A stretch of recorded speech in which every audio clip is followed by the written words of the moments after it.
الرحمن الرحیم. آئیے سب سے پہلے ایک مرتبہ میرے سنگ درود شریف پڑھ لیجیے. اللہم صلی علی محمد وعلی آل محمد کما صلیت علی ابراہیم وعلی آل ابراہیم انک حمید مجید. اللہم بارک علی محمد وعلی آل محمد کما بارکت علی ابراہیم وعلی آل ابراہیم انک حمید مجید.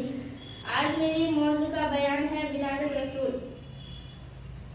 نبی کریم صلی اللہ تعالی علیہ وسلم اس وقت دنیا میں تشریف لائے جب ساری دنیا ایک اللہ کو چھوڑ کر سینکڑوں دیوتاؤں کی پرستش کر رہی تھی.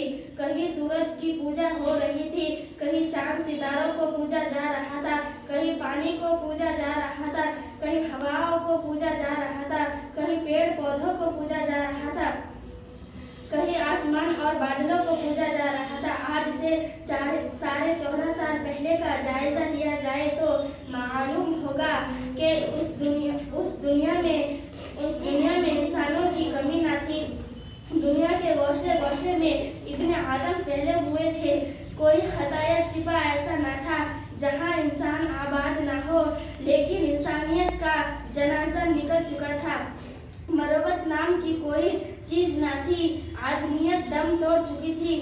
انسان ایک معبود حقیقی کی جگہ لاکھوں کروڑوں خداؤں کی پوجا کر رہا تھا. انسانوں نے سینکڑوں باطل خدا بنا رکھے تھے. انسان کی نظر سویرے سویرے طلوع ہوتے ہوئے سورج پر پڑتی تو سورج کے سامنے اپنا ماتھا جھکا دیتا. جب سورج غروب ہو جاتا تو چاند کو اپنا خدا مان کر اس کا سجدہ کرتا تھا. ستاروں کی پرستش کرتا تھا.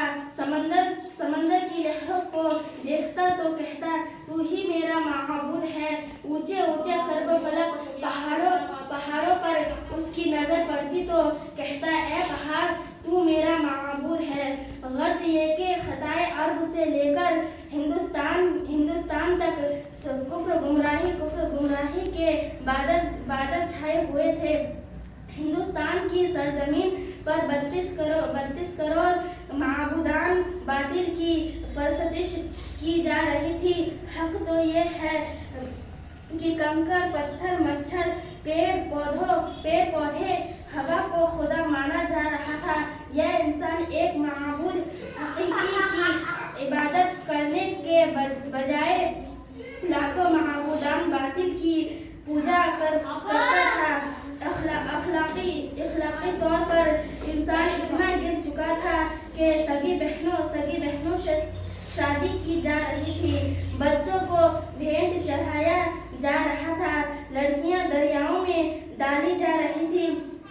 بچوں کو زندہ درگور کیا جاتا تھا. اگر جوان لڑکی کا شوہر مر جاتا تھا تو عورت کو کسی حالت پر دوسرے مرد سے شادی کی اجازت نہ تھی. السلام علیکم ورحمۃ اللہ وبرکاتہ. دعائے قنوت. اللهم إنا نستعينك ونستغفرك ونؤمن بك ونتوكل عليك ونثني عليك الخير ونشكرك ولا نكفرك ونخلع ونترك من يفجرك.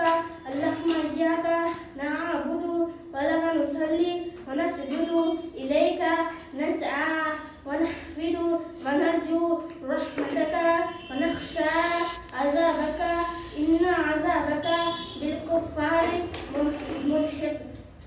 دعاء معصورة. اللهم إني ظلمت نفسي ظلما كثيرا ولا يغفر الذنوب إلا أنت فاغفر لي مغفرة من عندك وارحمني إنك أنت الغفور الرحيم. السلام عليكم.